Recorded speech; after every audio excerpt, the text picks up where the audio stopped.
In the past several chapters, we've looked at Balaam and the prophecies that he has made and the declarations that he has made as a prophet on the high places, gazing down upon Israel and marveling at what they have accomplished and how wonderful the tent is. But now we're going to be looking at the camp and what Israel is up to at this point in time in this region of Moab. Numbers 25:1. Israel settled down and remained in Shittim. And the people began to play the harlot with the daughters of Moab. 25:2. Who invited the Israelites to the sacrifices to their gods. And they ate and bowed down to Moab's gods. Israel has been camping out in this region here of Shittim, and they've been interacting with the locals. And the locals, they worship their gods on these high places. And they have altars, and they perform sacrifices and do all kinds of things there. And they're bringing the Israelites with them. And when the Israelites go there and they participate in these things, it is a form of spiritual idolatry and spiritual whoredom, playing the harlot, that they are cheating against the Lord with these false idols and false gods. This is something that God is not a fan of. He doesn't appreciate this. And this is one of those things that I think really gets under his skin. Seeing his people betray him in this way. Numbers 25:3. So Israel joined himself to the god Baal of Peor, and the anger of the Lord was kindled against Israel. So here we have the name of this deity, this false idol that these Israelites are participating in the worship of. We see that it is Baal. So the name Baal means Lord or Master, and this may just be a catch-all term for all the different idols and things that the locals were worshiping at the time, that they were put under the umbrella of Baal. Not necessarily that Baal was a specific deity, but eventually that would be the case, that Baal was a deity that was worshipped as well. And this is one of those things that changes over time. When they first create one of these false gods, it will have certain attributes. But as time goes by and as the people change, they change their god with them.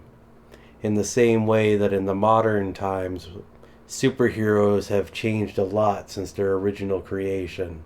Back when Superman was fighting the Nazis, compared to the different movie adaptations we have today. All of them take a different spin on it, and it would be the same thing back then with their idols and their gods, that they may start out one way, but over the years they change to another. So to know exactly what was going on here is pretty much impossible. But we do know it was idolatry, and this was something that God really didn't like. Numbers 25:4. And the Lord said to Moses, take all the leaders, or chiefs of the people, and hang them before the Lord in the sun, after killing them, that the fierce anger of the Lord may turn away from Israel.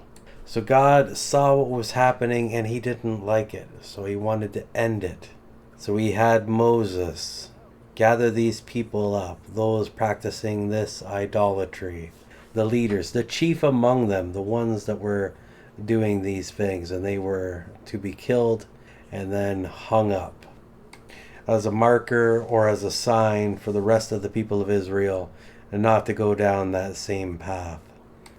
By executing these people and making a sign of them, it was able to quell the anger of the Lord, so the Lord didn't have to take it up to the next level, which probably would have resulted in many more deaths. Numbers 25:5. And Moses said to the judges of Israel, each one of you slay his men who joined themselves to Baal of Peor. I'm sure this was a very difficult thing to do. We have the judges, these 70-old men that were Moses' assistants, that would know the people of Israel and be a part of the community and be well respected within the community, that they have to go around and pass judgment on the people, those who participated in this idolatry. And it appears as if they need to be the ones to slay those who are in violation, that participated in this grievous sin against the Lord. So this would be a very difficult and trying time. I'm sure that each one had their own jurisdiction and group that they were in charge of, and they would have known these people, and that would make it far more painful to see. Numbers 25:6. And behold, one of the Israelites came and brought to his brethren Midianite woman in the sight of Moses and of all the congregation of Israel, while they were weeping at the door of the tent of meeting over the divine judgment and the punishment. So we have a man here who has brought one of these local women back to the camp of Israel. And Moses saw it, the congregation saw it, and this was something that was quite problematic, as we'll see later on. And we see that the people of Israel, they are weeping at the door to the tent of meeting. Something has happened here. Why are these people crying? Why are they weeping? We'll see in a second. Numbers 25:7.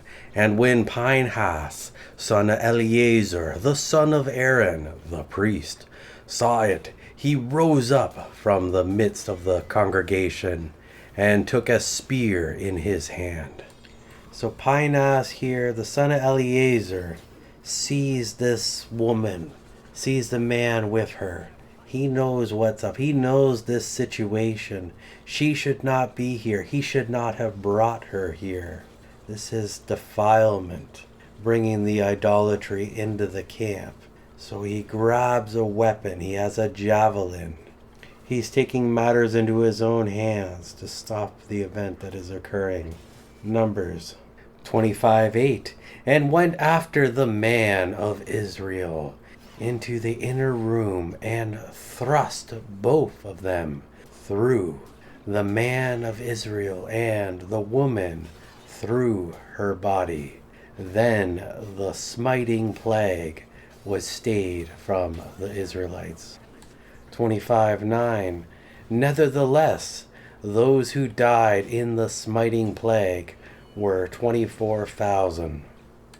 So he takes up his javelin or his spear and he slays the man and the woman. And this ends the event that is occurring. Previously, we didn't know what was going on. We saw all these people weeping and crying at the door of the tabernacle.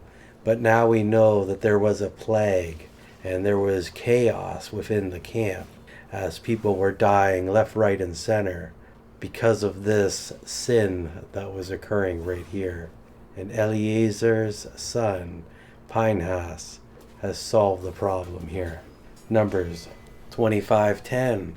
And the Lord said to Moses, 25:11. Pinehas, son of Eleazar, the son of Aaron, the priest, has turned my wrath away from the Israelites, in that he was jealous with my jealousy among them, so that I did not consume the Israelites in my jealousy.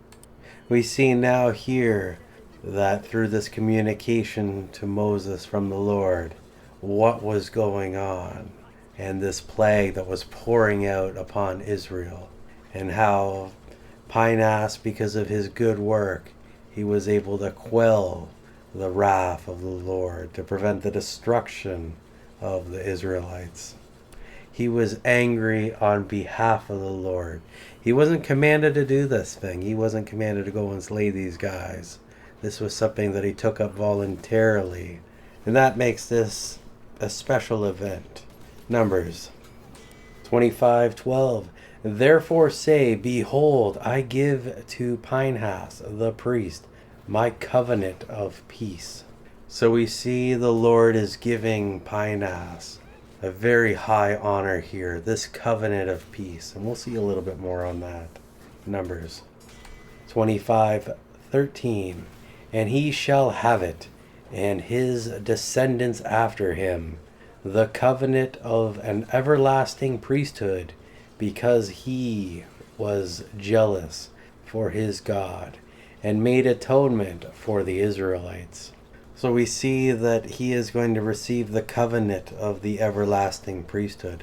So he is going to succeed his father as the high priest. And of course, as a hereditary priesthood, this is going to go down through his line as well, as we'll see later on in some of the later books in the Old Testament. Numbers 25:14. Now the man of Israel who was slain with the Midianite woman was Zimri, son of Salu, a head of a father's house among the Simeonites. 25:15. And the Midianite woman who was slain was Cosbi, daughter of Zur. He was the head of a father's house in Midian. So now we have the background of who these people were that were slain. Not any great amount of details, but we do see that they are indeed people of renown, people with important political connections.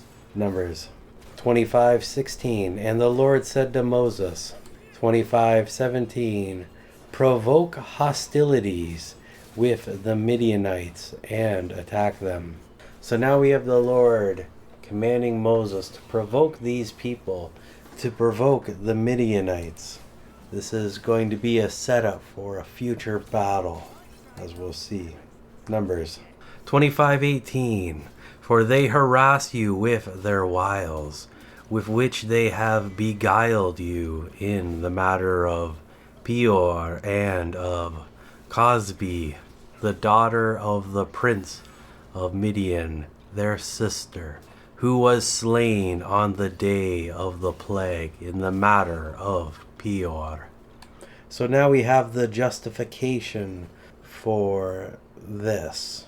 We see what they have done and how harmful it has been to the Israelites and how they cannot be left alone, that they need to be destroyed to prevent this from happening anymore.